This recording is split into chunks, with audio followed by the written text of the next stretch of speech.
O pai encontra-se preso e a mãe faleceu, a menina não tem certidão de nascimento e o caso está sendo conduzido atualmente pelo Conselho Tutelar.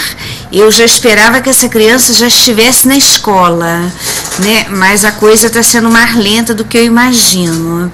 Eu acho que nos casos em que não quiserem recorrer ao Conselho Tutelar, eu li na internet alguns movimentos, eu não conheço esses movimentos. Entretanto, eu só vi os sites, né, e vou citá-los a título de informação. Existe um movimento Pais por Justiça, que foi criado em junho de 2007 por um grupo de pais que, por intervenção da mãe, não conseguem conviver com seus filhos, seja por desobediência de acordo judicial em conjunto com a manipulação psicológica, que atualmente é chamada de síndrome de alienação parental, ou por cruéis artifícios judiciais, tais como falsas denúncias de maltratos ou até de abuso sexual. Eu fiquei impressionada com os relatos. O site é www.paisporjustiça, com C, porque não tem C cedilha, né, .com. Não conheço, eu só conheci pela internet. E outra coisa que eu vi na internet também é a Associação de Defesa e Estudo dos Direitos de Paternidade, Maternidade e Filiação Igualitários, SOS Papai e Mamãe. É www.sos-papai.org/br. Fazendo uma consulta na internet, vocês encontrarão N outros, com certeza, né? Você gostaria de comentar, Fernando? Sim. É importantíssima essa parte que menciona dos movimentos. Existe também um documentário brasileiro que também nos traz assim bastante... a gente fica feliz de ver uma produção como essa. Chama-se A Morte Inventada. Os que tiverem oportunidade de assistir, vale a pena. Esse documentário, inclusive, já foi transmitido na Espanha, em diversos países, onde eles demonstram no documentário situações reais de pessoas que sofreram alienação parental. Alguns superaram o problema, outros não conseguiram superar. E o ponto nevrálgico dessa situação que a Mônica acabou de ler é a acusação de abuso, né? Essa acusação de abuso é o último passo aí no grau de alienação parental. Então, o alienador, ele fica irritado com a possibilidade do pai visitar a criança. Então, ele chega a um grau extremo de irritabilidade e inventa o abuso sexual. Por exemplo, o pai que vai buscar o filho, a criança, a menina, o menino para estar com ele.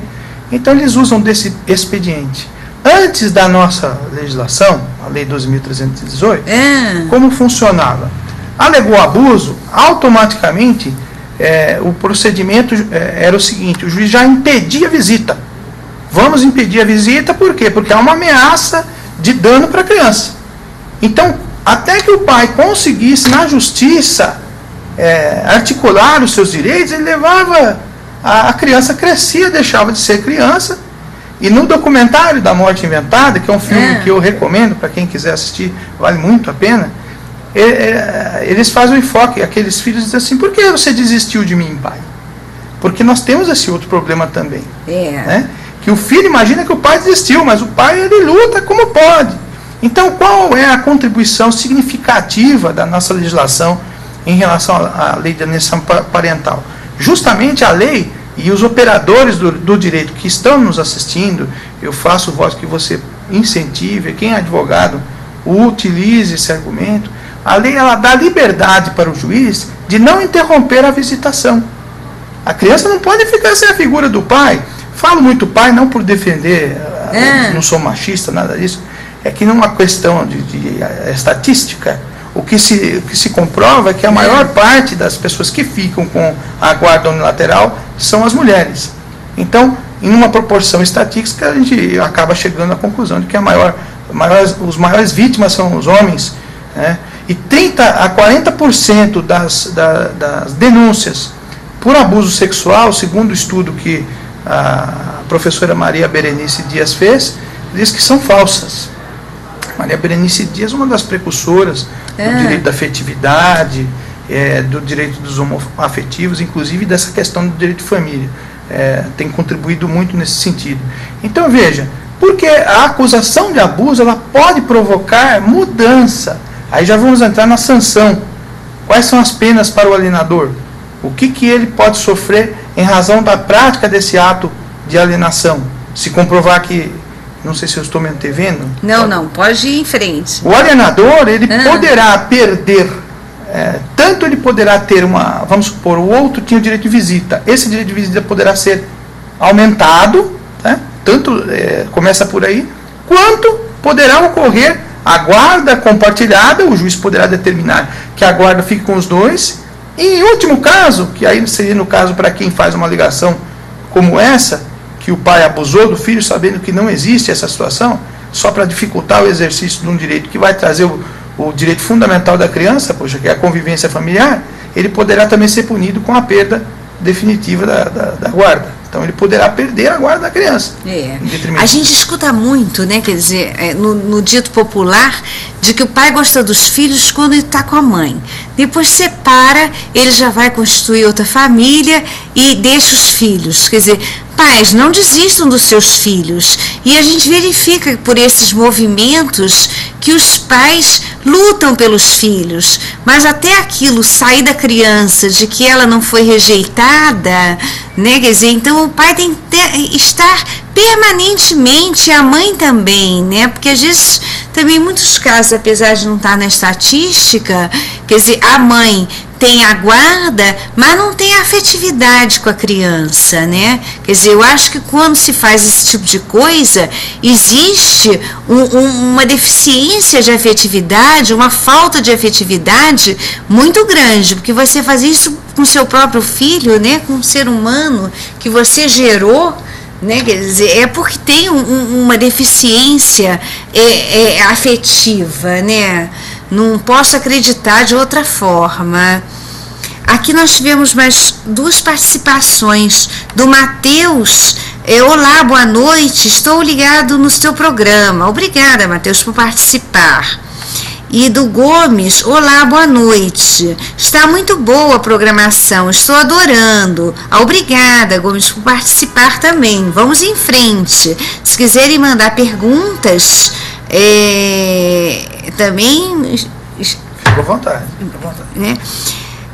Fernando, eu tinha colocado aqui, quer dizer, a título de informação, a questão dos graus de parentesco, né? Mas você teria outros comentários nesse sentido a fazer. Eu gostaria que você comentasse, por favor. Achei muito pertinente a inserção dessa questão, porque embora a lei ela tenha esse nome, né, Lei de Alienação Parental, há uma crítica que se faz, porque quem é protegido de fato ali são os genitores, né, e os avós. Então, a partir do momento em que a proteção é para genitor, se exclui aí aquele que possui a filiação civil, que seriam os pais adotivos.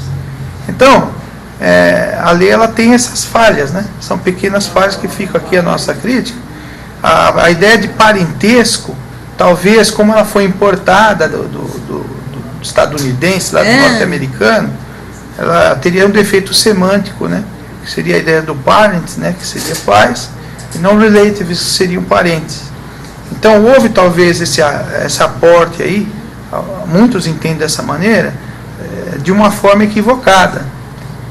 Eu entendo que aquele que verificar uma situação aonde está diante de um ato de alienação parental, ele sendo pai, avô ou guardião da criança, veja. Quem tem a responsabilidade pela criação daquela criança ou do adolescente, né? Ele é o titular do direito, ele poderá fazer a denúncia, informar a autoridade judiciária a respeito da existência desse ato alienador,